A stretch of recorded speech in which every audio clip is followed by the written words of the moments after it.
साईकृपा नागरी सहकारी पतसंस्थेच्या 8व्या शाखेचं उद्घाटन आज आपल्या सर्वांचे मार्गदर्शक हरिभक्तपरायण ज्यांनी 2002 साली या संस्थेचं हे रोपटं ज्यांच्या हस्ते लावलं ते आमचे श्रद्धास्थान आदरणीय हरिभक्तपरायण तुळशीराम महाराज सरकटे। तेव्हापासून आजपर्यंत 8 शाखांचं शुभ हस्ते त्यांच्या हस्ते या शाखांचं उद्घाटन झालेलं आहे। 2002 साली जुन्नर तालुक्याचे लोकप्रिय आमदार आदरणीय वल्लभशेठ बेटके साहेब त्या कार्यक्रमाचे अध्यक्ष म्हणून त्या काळामध्ये वल्लभशेठ अध्यक्ष होते आणि नंतरच्या काळामध्ये या जुन्नर तालुक्याचे माजी आमदार अतुल शेठ बेनके साहेब त्या ठिकाणी कार्यक्रमाचे अध्यक्ष म्हणून 7 शाखांना त्या ठिकाणी उपस्थित होते।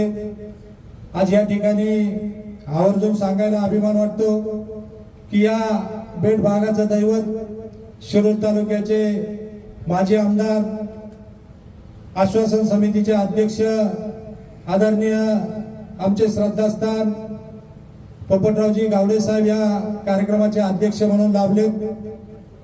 साहेब अनेक वेळा साईकृपा नागरी सहकारी पतसंस्थेला भेट देत असताना साहेबांनी आवर्जून साईकृपा नागरी सहकारी पतसंस्था कशी चालती हे अनेक कार्यक्रमामध्ये आमच्यावरती शाबासकीची थाप दिली।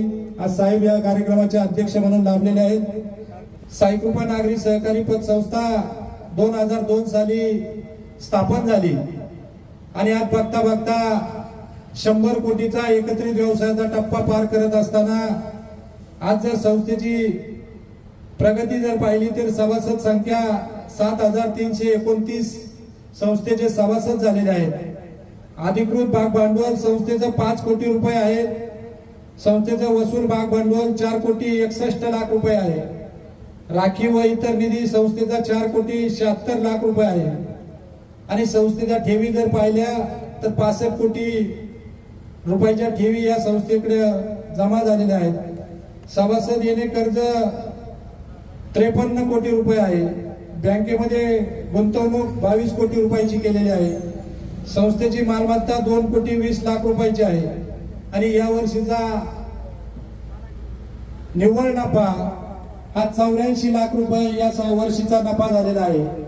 आणि सांगायला अभिमान वाटतो की थोडी दुष्काळाची परिस्थिती म्हणलं तर काय वावडं होणार नाही।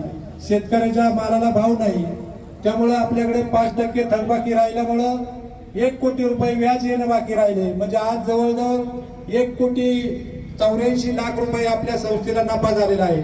परंतु आपण जे नफा आपल्याला आलाय तोच आपण ग्राह्य धरलेला आहे। 84 लाख रुपये आपल्या संस्थेला निव्वळ नफा झालेला आहे। त्याचप्रमाणे संस्थेला सतत ऑडिट वर्ग मिळालेला आहे। संस्थेचा एकत्रित व्यवसाय करत असताना संस्थेने अनेक गावामध्ये शाखा स्थापन करत असताना अनेक सभासद असतील, त्या ठिकाणचे सल्लागार मंडळ असतील, यांनी अतिशय चांगल्या प्रकारे संस्थेवरती विश्वास ठेवला। म्हणूनच आज संस्था या कवठे नगरीमध्ये 8वी शाखेचं उद्घाटन या ठिकाणी होत आहे। अनेक पुरस्कारांनी ही संस्था त्या ठिकाणी भेटलेल्या आहेत। त्यामध्ये बँको पुरस्कार असेल किंवा जुन्नर तालुका पतसंस्था फेडरेशनचा कोरोनाच्या आधीच्या काळामध्ये गेली 18 वर्ष सतत 100% वसुली करणारी संस्था त्या भागामध्ये होती आणि म्हणून तिला जुन्नर तालुका पतसंस्था फेडरेशनचा 100% वसुली पुरस्कार मिळालेला आहे। जुन्नर सहकार भूषण पुरस्काराने सन्मानित करण्यात आलेले होतं। त्यानंतर सहकार विभाग दिवाळी संध्या सहकार रत्न पुरस्कार या संस्थेला मिळाला होता।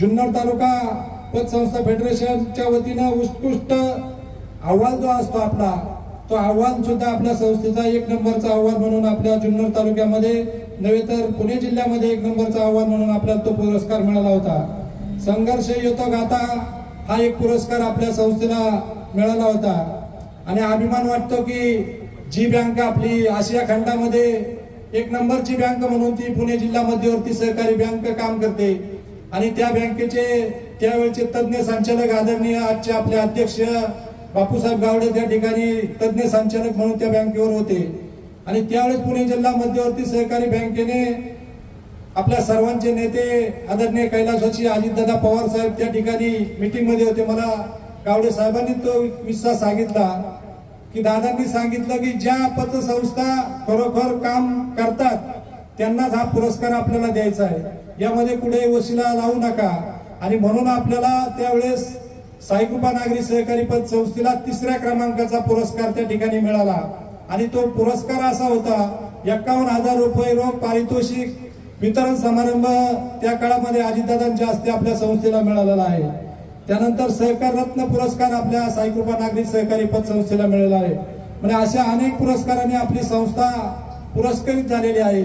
आणि म्हणून मी या परिसरातील सर्व नागरिकांना विश्वास देऊ इच्छितो की आपली साईकृपा नागरी सहकारी पतसंस्था कवठे नगरीमध्ये येत असताना ज्यावेळेस एखाद्या सभासदाचे आपल्याकडे पैसे असतात, संचालक मंडळ असेल, कर्मचारी असेल, तुम्हाला त्या ठिकाणी 10 मिनिटांमध्ये तुमच्या पैशाची व्यवस्था केली जाते.